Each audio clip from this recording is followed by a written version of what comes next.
2 பேர் கடவுள்கிட்ட போயிட்டு வரம் கேட்டாங்களாம். ஃபர்ஸ்ட் பையன் கேட்குறான், இறைவா எனக்கு 3,00,00,000 ரூபாய் கடன் இருக்கு, தீர்த்து வை அப்படின்னு கேட்குறான். அவனோட 3,00,00,000 ரூபாய் கடனும் தீர்ந்துருச்சு. அடுத்து வேற ஏதோ ஒரு பிஸ்னஸ் ஸ்டார்ட் பண்ணி அதில் 3,00,00,000 ரூபாய் நஷ்டமாச்சு. மறுபடியும் கடவுள்கிட்ட வந்து அவனோட 3,00,00,000 ரூபாய் கடன் தீர்ந்துடுச்சு. அடுத்து வேற ஏதோ பிஸ்னஸ் ஸ்டார்ட் பண்ணா 6,00,00,000 நஷ்டமாச்சு. மறுபடியும் கடவுள்கிட்ட வந்து இறைவா 6,00,00,000 நஷ்டமாச்சு, ஸோ மறுபடியும் 6,00,00,000 கொடு அப்படின்னு கேட்டான். 2 வருஷத்துல 8,00,00,000 கடனாச்சு. இப்படியே அவனோட லைஃப் போயிட்டு இருந்துச்சு. ஆனா இன்னொரு பையன் கடவுள்கிட்ட போய் பணம் கேட்டான். எப்படி கேட்டான் தெரியுமா? இறைவா தினமும் 100 பேருக்கு சாப்பாடு போடுற அளவுக்கு என்னை வசதியா வச்சிரு அப்படின்னு கேட்டான். இப்போ இந்த நபருக்கு பணப்பிரச்சனை வாழ்க்கையில் ஒரு நாளும் வராது. ஏன்னா லாபம் மட்டுமே பார்ப்பான். 100 பேருக்கு சாப்பாடு போடுற அளவுக்கு இவன் வசதியாக இருந்தான். இவனோட தேவைக்கு போக மற்றவர்களுக்கு இவன் ஹெல்ப் பண்ணுற அளவுக்கு இவன் வசதியாக வாழ்ந்தான்.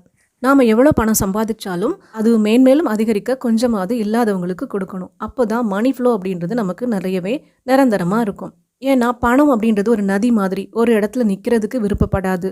பணம் நம்மக்கிட்ட நிறைய வருது அப்படின்னா இல்லாதவங்களுக்கு கொஞ்சம் கொடுக்கணும். அது ஏன் நம்ம இல்லாதவங்களுக்கு கொடுக்கணும்? அடுத்தவங்களுக்கு எதுக்காக கொடுக்கணும்? எனக்கே கொஞ்சம் தான்ப்பா பணம் இருக்குது, இதில் நான் மற்றவங்களுக்கு கொடுத்தா நான் என்னோட தேவைக்கு எங்கே போகிறது? அப்படிலாம் இல்லை. உங்ககிட்ட 5,000 ரூபாய் இருக்குதுன்னா அதில் ஒரு 5 ரூபாய் யாருக்காவது கொடுக்கலாம். 5,000 ரூபாயும் தூக்கி யாருக்காவது கொடுக்கணும் அப்படின்ற ஒன்றும் இல்லை.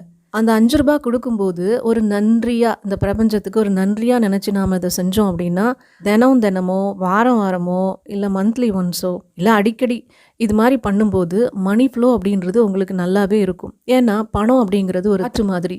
அது வரும் போகும், அதை கையில் பிடிச்சி வச்சுக்க முடியாது. மூச்சு காற்றை நம்ம பிடிச்சி வைக்கிறோமா?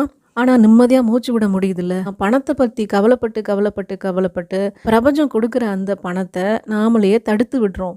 இல்லை எனக்கு இது கிடைக்காது, எனக்கு கஷ்டம், நான் கஷ்டப்பட்டு தான் சம்பாதிக்கணும், இந்த மாதிரி நம்ம பேசுகிறது, இந்த மாதிரி நினைக்கிறது பணத்தை கொஞ்சம் தள்ளியே தான் வச்சுக்கும். வர்ற பணமும் அப்படியே யூட்டர்ன் அடிச்சுட்டு போயிடும். ஸோ அந்த கொடுக்குற தன்மை அப்படிங்கிறது நமக்குள்ளே தாராளமாக வரும்போது ஆட்டோமேட்டிக்காக நம் தேவைகள் தன்னாலேயே நடக்குங்க. பணம் நமக்கு நிறைய வரணும் அப்படின்னா நாமளும் கொஞ்சம் கொடுக்க பழகணும். மற்றவங்களுக்கு நிறைய கொடுக்கணும்னு இல்லை, கொஞ்சம் கொடுத்தாலும் நன்றி உணர்வோடு கொடுக்கணும். உங்களால் முடிஞ்ச அளவு சின்னதாக செஞ்சு பாருங்கள். காலப்போக்கில் நல்ல மாற்றம் வரும். இன்றைக்கி செஞ்சுட்டு அடுத்த வாரமே எதிர்பார்க்கக்கூடாது. 3 மாதம் 6 மாதம் செஞ்சு பாருங்கள், லைஃப் வேறு மாதிரி வரும். நம்பிக்கை தான் வாழ்க்கை.